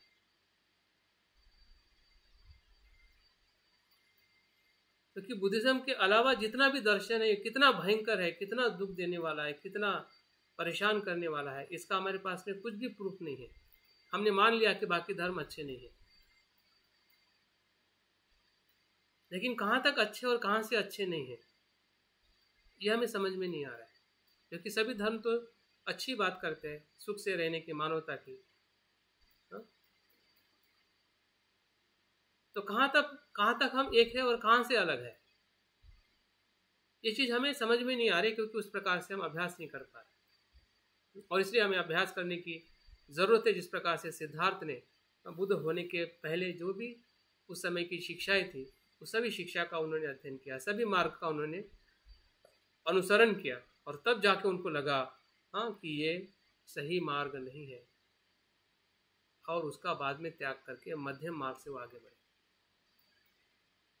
तो हमारे चिंतन में और हमारे लिखान में भी एक ऐसी बात आनी चाहिए कि उसमें लोगों को समझ में आए कि क्या सच है और क्या झूठ है। अगर बाबा साहब कहते कि ये सच है, तो झूठ भी बताते कि झूठ क्या है। दोनों बातों को बाबा साहब बताते। उनके चिंतन में भी, लिखान में भी हमें दिखाई देता है, और उनके आचरण में हमें दिखाई देता है, क्योंकि उन्होंने उस प्रकार से अपने अनुभव को देखा, महसूस किया, और उसी प्रकार से उन्होंने प्रस्तापित किया, जिसके कारण वो इतना महान कार्य कर सके। अभी हम आते हैं कि आपको किसी भी विषय में संशोधन करना है बौद्ध धर्म के परिप्रेक्ष्य में। यहाँ पे अनुसंधान का मतलब कुछ भी हो सकता है। आपका एक आदि लेख लिखना हो, या चैप्टर लिखना हो, ग्रंथ लिखना हो, या किसी भी अनुभव को एक्सप्रेस करना हो। अनुसंधान का मतलब ये नहीं कि आपको पीएचडी लेना है, तो पीएचडी के लिए, लेकिन पीएचडी के साथ में बहुत सारी चीज़ें जुड़ी हुई है, जो हम पीएचडी अगर नहीं भी होते हैं, लेकिन पीएचडी का माइंड हम निर्माण कर सकते हैं, संशोधन के मन को हम निर्माण कर सकते हैं, क्योंकि मन को निर्माण करना ही बौद्ध धर्म की सबसे बड़ी शिक्षा है। और उस शिक्षा को बुद्ध ने स्वयं तो हमें बताया ही है अपने उनके आचरण से, उनके मार्ग से, लेकिन जो आज का वैज्ञानिक मार्ग है वो भी वही बता रहा है। अगर दोनों चीज़ों को हम साथ में रख के अगर हम अपना विषय तय करते हैं, तो ये सभी विषय हमारे सामने खुले हुए हैं। तो क्या क्या हो सकता है?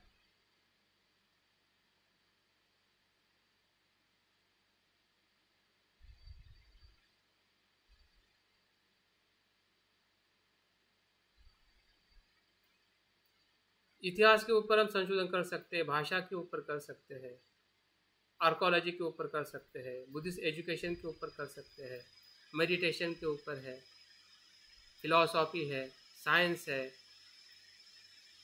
मनोविज्ञान है, या मानवता है, महिला सशक्तिकरण है, और इसके अलावा भी बहुत कुछ हो सकता है। इसके अलावा भी बहुत कुछ हो सकता है, या सब कुछ हो सकता है। जो आप फील करते हैं वही आपका सब्जेक्ट हो सकता है। जो आपकी समस्या है वही सब्जेक्ट होता है। अगर हम संशोधन की बात करें, अगर बौद्ध धर्म के अनुसार हम बात करें, अगर किसी से विशिष्ट विषय में अगर किसी को पीएचडी करनी है तो उसके लिए वो स्पेसिफिक अलग सब्जेक्ट हो सकता है कि उसी दायरे में उसको सोचना है। हमारे लिए तो सब कुछ दायरा खुला है। आप किसी भी सब्जेक्ट को लेके आपका लिखान है, आपकी खोज आप कर सकते हैं। सिर्फ आपको फील होना चाहिए कि हाँ ये मुझे समस्या लग रही है। फिर देखिए सब चीज़ें आपके आसपास में अवलोकन, उसका आगे का प्रोसेस शुरू हो जाता है। क्योंकि शुरुआत वही है कि आप की चाहत क्या है, आपको क्या लग रहा है, जिसे हम दूसरी भाषा में कहते हैं कि आपका छंद क्या है, इच्छा क्या है, आपका इंटेंशन क्या है। अगर आप इंटेंशन में सही है, आप समझ रहे कि आप जिस विषय को देख रहे हैं आपका देखने का तरीका सही है, वही खोज है। जहाँ पे देखने का, जैसे कि आपको दुख हो रहा है और दुख को आप नहीं देख रहे हैं सही तरीके से, तो वहाँ पे खोज नहीं होगी। दुख रहेगा, खोज नहीं होगी, और खोज नहीं होगी तो दुख से मुक्ति भी नहीं होगी। दुख रहेगा, और इसलिए रहेगा क्योंकि उसके पीछे कारण है, अज्ञान है। लेकिन दुख को आपने सही तरीके से देखने का चाहा कि उसको मुझे देखना है, मतलब देखने का आपका इंटेंशन बदल गया। पहले इंटेंशन था देखूं नहीं देखूं, नहीं देखूं वही ठीक है, देखने से और ज़्यादा बढ़ जाएगा और दर्द होगा। ये बहुत सारे भय के कारण हम दुख को देखते नहीं हैं। जैसे कि मृत्यु को देखना, मृत्यु का नाम लेने से हम डर जाते हैं, तो देखने का तो सवाल ही नहीं। लेकिन आप जब देखोगे तो वहीं से आपको मार्ग मिलने लगेगा, और वो मार्ग ऐसा होगा कि जो आपके भय को ट्रांसफॉर्म करेगा। और ट्रांसफॉर्म करते करते हमें उन सभी शिक्षाओं के साथ में जोड़ देगा कि बुद्ध ने ऐसा कहा, कहाँ पे कहा है। आज हमें पता ही नहीं कि बुद्ध ने मृत्यु के बारे में कहाँ पे क्या चीज़ बताई, क्योंकि हम खोजने की जरूरत ही नहीं है हमें, क्योंकि हमको खोजने का कारण ही नहीं है। या बाबा साहब के जीवन में मृत्यु क्या है, या किसी हमारे परिवार के लोगों के जीवन में मृत्यु क्या है, भंते संघर्षी के जीवन में मृत्यु क्या है, हम खोजते नहीं हैं। हमें पता है कि मृत्यु हो गया, लेकिन जब आप आपकी समस्या को जब आप देखोगे तो आप उस समस्या के जितने भी स्रोत है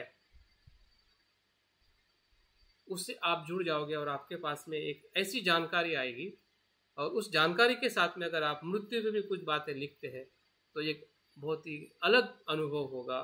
हाँ, कि कैसे दुख से बाहर आना है, भय से बाहर आना है। तो कोई भी विषय हमारे लिए हो सकता है, और इसलिए हमारे लिए एक अनुसंधान करने के लिए हमारे पास में बहुत बड़ा स्कोप है, अगर हम इस क्षेत्र में आगे आते हैं तो।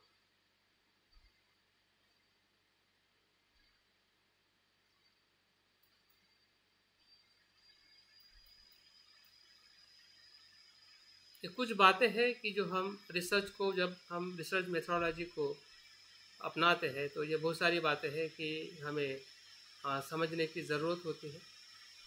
ये धीरे धीरे हमें समझ में आने लगता है। जैसे कि रिसर्च का अर्थ हमें पता चला है, वैज्ञानिक पद्धति क्या होती है हमें पता चला है,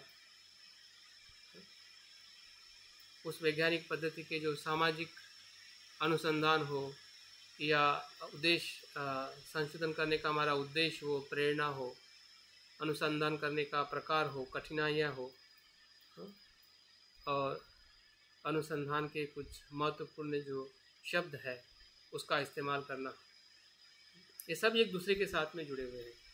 अगर हम इसको कहें, अगर हम सात जो हमारे सप्तबोधांग है, इस स्मृति क्या करती है, धम्म विचय को निर्माण करती है। धम्म विचय क्या करता है, वीर्य को निर्माण करता है। वीर्य क्या करता है कि समाधि को स्थापित करता है। समाधि क्या होती है, यथार्थ दर्शन में ले जाती है। ऐसा ही कुछ यहाँ पे है, सिर्फ शब्दों का फेरबदल है। यहाँ पे मेथोडोलॉजी है, रिसर्च है, ऑब्जेक्ट्स है, इस शब्दों का इस्तेमाल किया गया है। लेकिन शुरुआत तो वही है कि आप जागरूकता से किसी चीज़ को देखते हैं, वैसे रिसर्च शुरू होता है, वही आपकी प्रेरणा है। उसी प्रेरणा से आप ऑब्जेक्टिव्स बनाते हैं। अगर आपको प्रेरणा मिली है कि मुझे मैत्री पे कुछ लिखना है, ये आपकी प्रेरणा है, ये विषय है, तो फिर आप उसको ऑब्जेक्ट में ढाल सकते हैं कि मुझे मैत्री के कौन से 4 बातों को बताना है। वो उसका ऑब्जेक्टिव्स हो गए कि मैत्री क्या है, मैत्री क्यों करते हैं, कैसे करते हैं, उसका परिणाम क्या होता है, बन गए 4 ऑब्जेक्ट्स। विषय एक है लेकिन 4 ऑब्जेक्ट के साथ में उसको आप लिख रहे हैं, मतलब 4 पॉइंट हो गए। जैसे कि हम धम्म विचय करते हैं, हाँ, ये कुशल है या कुशल है, कुशल का परिणाम क्या है, कुशल का परिणाम क्या है, हाँ, इसको देखते हुए ही हमें हमारी खोज को आगे बढ़ाना है।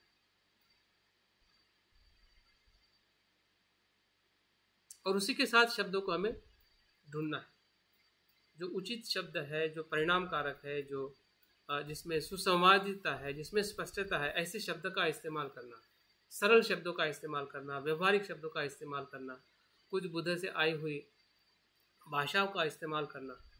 हाँ? तो ये जो एक टेक्निक है शब्दों में, उसको ढालने का टेक्निक, लिखने के प्रारूप में या फिर बात करने के प्रारूप में जब चीज़ों को हम ढालने लगते हैं, तो चीज़ें बहुत ही अस्पष्ट होने लगती है। क्योंकि आपकी अगर प्रेरणा सही है और आपके मेथड अगर सही है तो उसका एक्सप्रेशन भी सही होगा। अगर नहीं होता है तो हम एक दूसरे को मदद कर सकते हैं, मदद ले सकते हैं, क्योंकि आजकल टेक्नोलॉजी इतनी एडवांस है। जो 5 साल के पहले आपको टाइप करना पड़ता था, अभी टेक्नोलॉजी ऐसी आ रही है आपको टाइप करने की भी जरूरत नहीं पड़ेगी। आप बोल दो, आपके स्क्रीन में वो टाइप आ जाएगा।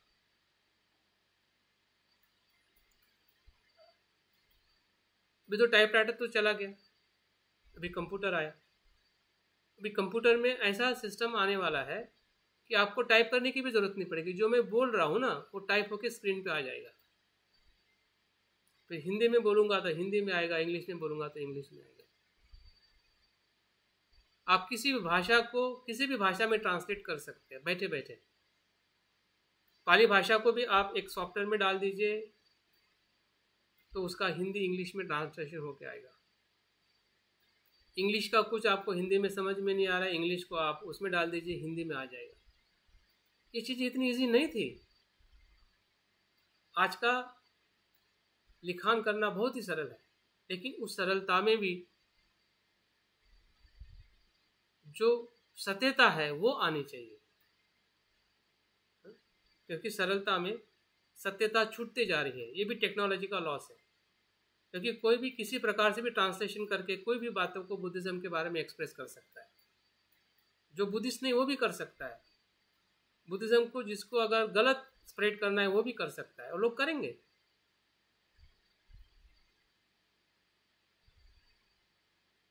अगर हम सही लोग अगर नहीं रहेंगे तो बुरे लोग रहने वाले हैं। बुरी चीजें बुद्धिज्म से लोग स्प्रेड करने वाले हैं, गलत इंटरप्रिटेशन करने वाले हैं, अर्थ बदलने वाले हैं। अगर सही अर्थ देने वाला नहीं रहेगा तो गलत अर्थ जाने वाला है। लेकिन लोग उसी को सुनने वाले हैं, वही सच मानने वाले हैं कि जो आज के बाद 10 साल के बाद जो व्हाट्सएप पे आएगा, कंप्यूटर पे आएगा, वही उनके लिए सच है। 10 साल पहले बुद्ध ने आपने क्या कहा है वो सच नहीं है उनके लिए। आने वाली जनरेशन में जो उनके सामने स्क्रीन में दिखाई देगा वही सच है। तो हम वहां पे फेल हो जाएंगे, क्योंकि हमारे पास में ऐसा कुछ प्रयास नहीं है कि हम उनको उस प्रकार से मदद कर सकें। तो हमारा जो दायित्व जो है वो अभी के लिए आने वाली जो जनरेशन जो है, उनको अगर सही में अगर हमें उनके ज़रूरत के अनुसार अगर हमें धर्म को देना है तो हमारे लिए भी बहुत इजी है। सिर्फ इजी नहीं है, आपकी सोचने की प्रेरणा। अगर आप नहीं सोच रहे हैं तो सब कुछ कठिन है। अगर आप में प्रेरणा नहीं है तो सब कुछ कठिन है। अगर आप में प्रेरणा है तो कुछ भी कठिन नहीं। बाकी सब चीज़ें इतनी अवेलेबल है, इतनी इजी है, इतनी फ्रेंडली है कि आप 2 दिन में 3 दिन में अपने आप सीख जाओगे।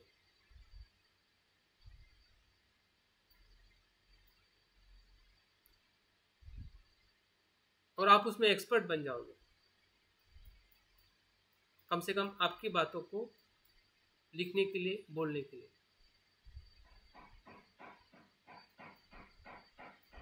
तो ये टेक्नोलॉजी का एक बहुत अच्छा फॉर्म है, जिसको हमें अभी समझते हुए आने वाले समय के लिए हमें अपने आप को तैयार करना है। लेकिन तैयार करने के लिए हमारी जो बेस जो है उसको हमें मजबूत करना पड़ेगा। और समझना पड़ेगा कि किस प्रकार से हमें संशोधन करना है।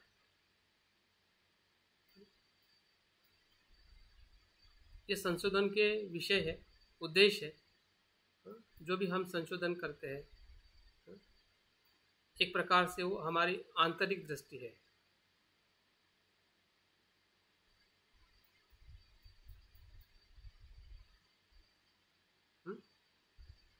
तीन प्रकार के उद्देश्य से हमारी खोज होती है। जो भी हम विषय पसंद करते हैं, जिस भी विषय पे हम लिखना चाहते हैं, अनुसंधान करना चाहते हैं, तो उस विषय की एक नई दृष्टि को आप जानने का प्रयास करते हैं। जैसे कि अभी मैंने द्वेष की बात की, मैत्री की बात की। हमें द्वेष भी पता है, मैत्री भी पता है, लेकिन द्वेष को एक आज के ज़रूरत के अनुसार आपको इंटरप्रेट करना है कि द्वेष कितना हानिकारक है। द्वेष करने से आपके ब्लड प्रेशर कैसा बढ़ता है, आपको कैसे माइग्रेन हो सकता है, कैसे आपको हार्ट अटैक आ सकता है। इस नए दृष्टि के साथ उसको एक्सप्रेस करना है, वो आपकी नई दृष्टि है। मैत्री से कैसे आपका स्ट्रेस कम हो सकता है, आपकी पारिवारिक समस्या कैसे कम हो सकती है, आप निर्वाण के सुख के तरफ कैसे जा सकते हैं। इस अनुभव से उसको आपको एक्सप्रेस करना है, वो नई दृष्टि। जैसे बुद्ध ने कहा वैसे बता देना, वो नई दृष्टि नहीं है।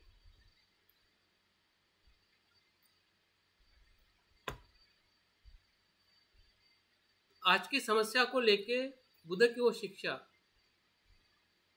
कहाँ पे अनुकूल हो रही है, कहाँ पे महत्व की है, कहाँ पे उपयोगी हो रही है, उस दृष्टि से उसको एक्सप्रेस करना, वो नई दृष्टि।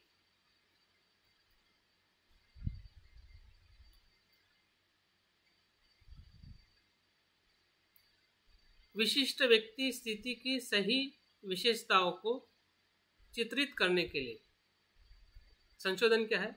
किसी व्यक्ति के बारे में, किसी स्थिति के बारे में, मतलब सही जो उसका चित्रण है, यथार्थ चित्रण करना। जैसे कि अगर हमें बाबा साहब के बारे में कुछ लिखना है एक व्यक्ति के रूप में, या बुद्ध के बारे में लिखना है, या किसी भी स्थिति का चित्रण करना है कि आर्थिक समस्या क्या है, पारिवारिक समस्या क्या है, मानसिक समस्या क्या है, ये सभी परिस्थितियां हैं, उसका भी चित्रण करना या उसको स्थापित करना, ये भी संशोधन का विषय है, ये भी संशोधन का उद्देश्य है। जैसे कि बाबा साहब के संशोधन में आर्थिक समस्या को बाबा साहब ने उनके पूरे रिसर्च में, उसका पीएचडी हो, डीएससी हो, उन्होंने उसका संशोधन करके उसकी समस्या को बताया है। और उसी आधार पर प्रॉब्लम ऑफ रुपीज़ के उस ग्रंथ के आधार पर ही आज का जो हमारा रिजर्व बैंक जो इस्टेब्लिश हुआ, ये आंतरिक दृष्टि है, आर्थिक दृष्टि की, आर्थिक समस्या की, आर्थिक समाधान। तो वैसे ही बाबा साहब हो, बुद्ध हो, या जितने भी संशोधक हो, या आप भी किसी भी विषय को जब आप स्थापित करते हैं, किसी विषय और व्यक्ति के साथ जब आप चित्रण करते हैं, वर्णन करते हैं, तो वो भी एक उद्देश्य हो सकता है कि आप उस उद्देश्य को लेके आप किसी की खोज कर रहे हैं।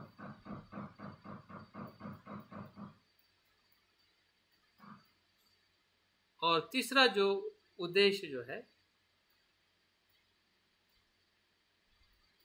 एक आकस्मिक रिश्ते की परिकल्पना का परीक्षण करने के लिए। आकस्मिक मतलब जैसे कि अभी तूफान आ रहा है, सुनामी आता है, कोरोना आता है, आकस्मिक है ये। जैसे कि अभी कोरोना आया तो कोरोना के मानसिक परिणाम क्या है, या डर के वजह से कोरोना कैसे और ज़्यादा शरीर पर हावी होता है, आकस्मिक जो घटनाएं घटती है उसके ऊपर भी ये भी संशोधन का एक उद्देश्य है। तो तीनों उद्देश्य के लिए संशोधन किया जाता है।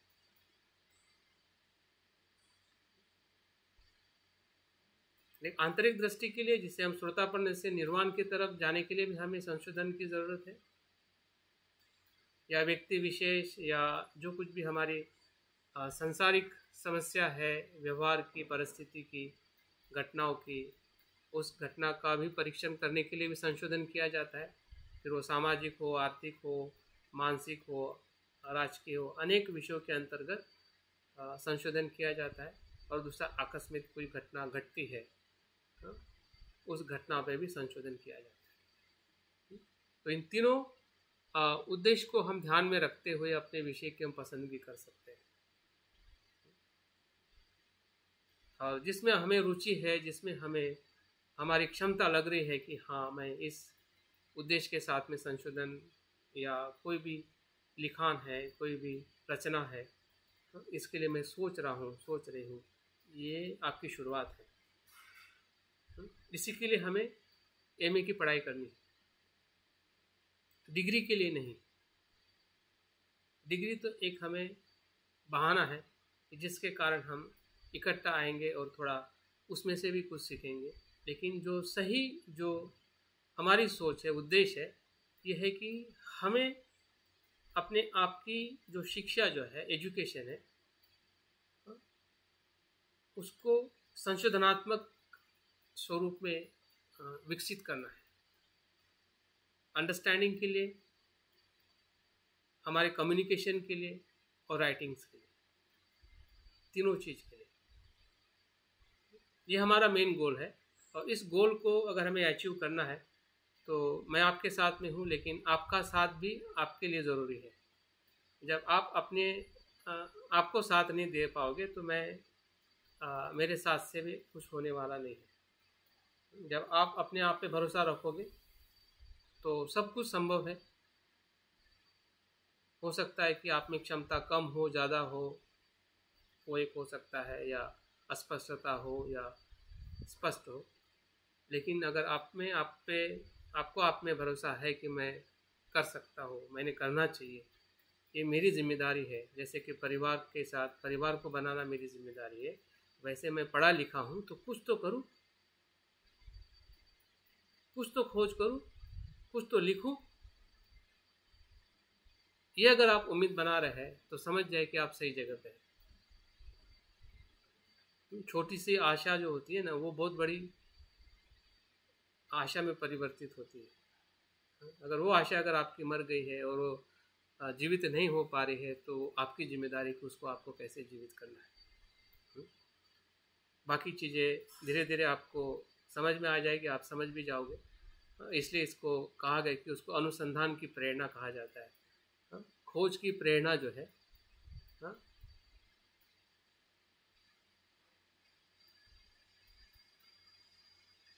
वहाँ से आती है जब हम कोई शोध की डिग्री प्राप्त करने की इच्छा रखते हैं।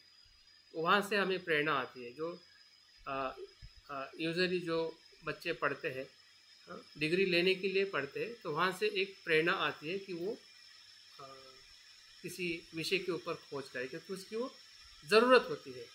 लेकिन उसी से वो पीएचडी प्राप्त करता है। सामान्य तौर पे जो खोज की प्रेरणा आती है। लेकिन हमारे लिए क्या हो सकती है?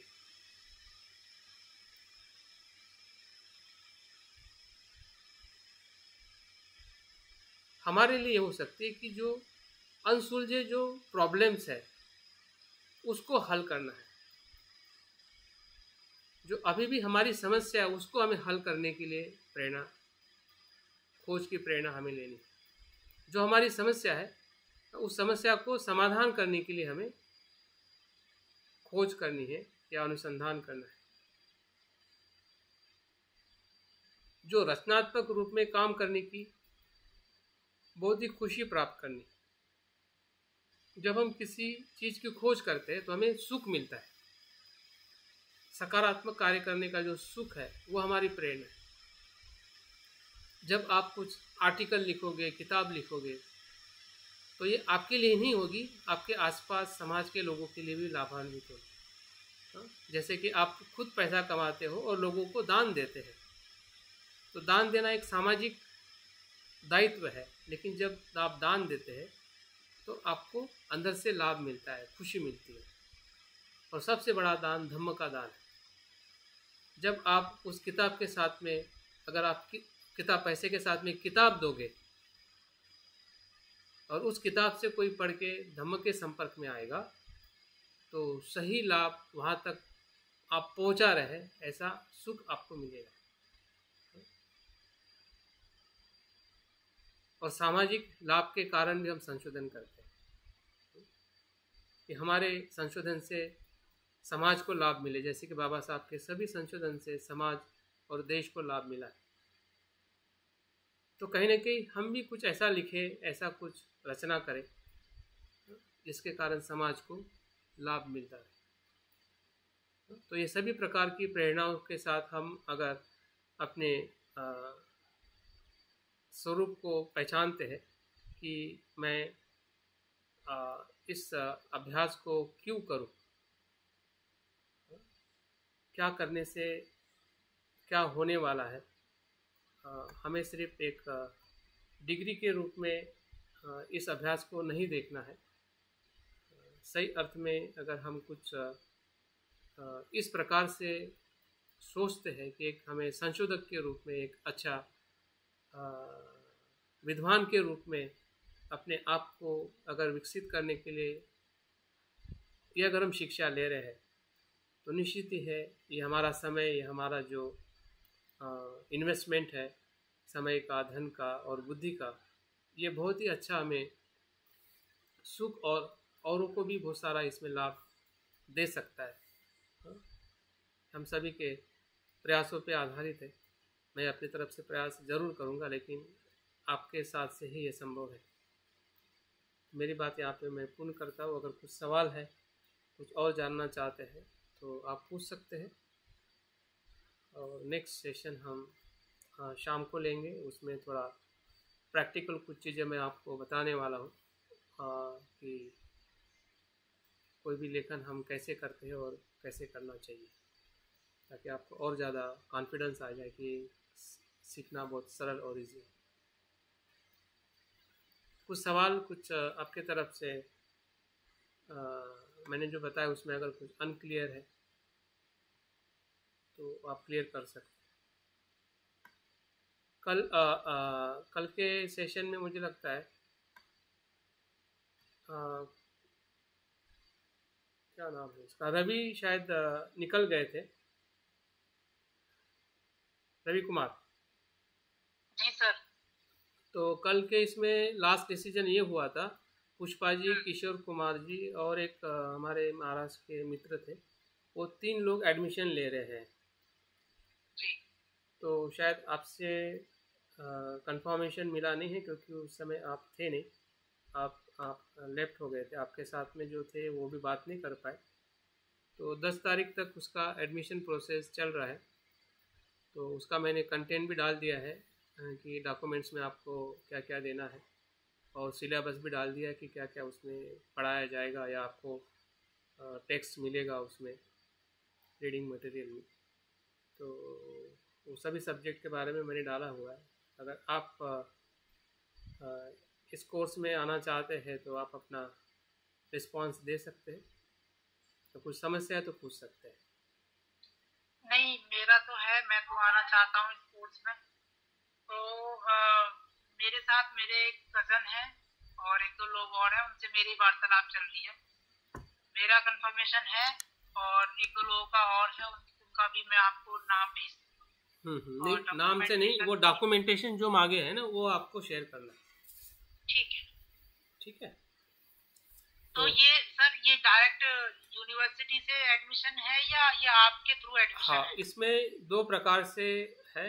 मैं इसमें बीच में इसलिए हूँ क्योंकि मैं आपके ग्रुप से जो नेक्स्ट लेवल पे लेके जाना चाहता हूँ। ठीक है,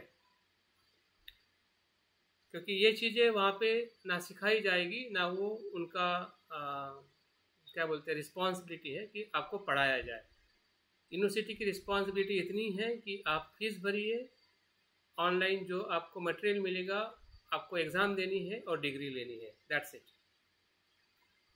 ये जो मैं पढ़ा रहा हूँ, मैं एक्स्ट्रा एफर्ट करके पढ़ा रहा हूँ, ताकि मुझे मैंने ऐसा विज़न बनाया है कि आपके माध्यम से इस एजुकेशन को लेने के साथ साथ आप में वो रुचि निर्माण हो एक ऑथर की, एक अच्छा संशोधक बनने की, ताकि हम 1 साल के बाद में अपना एक बुक पब्लिश कर सके अपने खुद के रिस्पॉन्सिबिलिटी पे। ठीक है। तो ये मेरा मकसद है और उसके लिए मैं बीच में आपके साथ में हूँ। लेकिन जो हमारा एजुकेशन का जो कनेक्शन है वो सुभारती यूनिवर्सिटी के साथ में है। मैं एज ए मीडिएटर हूँ और मीडिएटर के साथ में आपका मैं काउंसलर भी हूँ कि इस चीज़ को हमें कैसे अच्छी तरह से करना है। ये जिम्मेदारी मुझे यूनिवर्सिटी ने नहीं दी है, बल्कि मैंने खुद ली है, और मैंने इसलिए ली है ताकि मैं आपके साथ में मिलके इस प्लेटफॉर्म के माध्यम से मैं और अच्छा काम कर सकूं। ठीक है? ओके, ठीक। ठीक। तो मुझे लगता है कि जो बात पता ही है, समझ में आई है। नहीं समझ में आई तो आप थोड़ा प्रश्न आपके ग्रुप, हमारे ग्रुप में डाल सकते हैं, या जब शाम का सेशन होगा उसमें भी आप सवाल से शुरुआत कर सकते हैं। ठीक है, चलो ठीक है। थोड़ा सोचिए, अगर समझ में नहीं आए तो समझने का प्रयास करें। और शाम का सेशन कब मिलना चाहेंगे आप? शाम को फ्री कब रहोगे? मेरा है 5 से 6, 1 घंटा मिल सकते हैं। हाँ सर, ठीक है। पुष्पा जी, क्या अनुकूल रहेगा? सर, साथ में ट्रैवलिंग में रहूंगी उस समय। तो ट्रैवलिंग, हाँ जी, 5 से 50 का सर मैं ले लूंगी सर। हाँ हाँ ठीक है। ट्रैवलिंग में रहोगे मतलब कब ट्रैवलिंग में जा रहे हैं आप?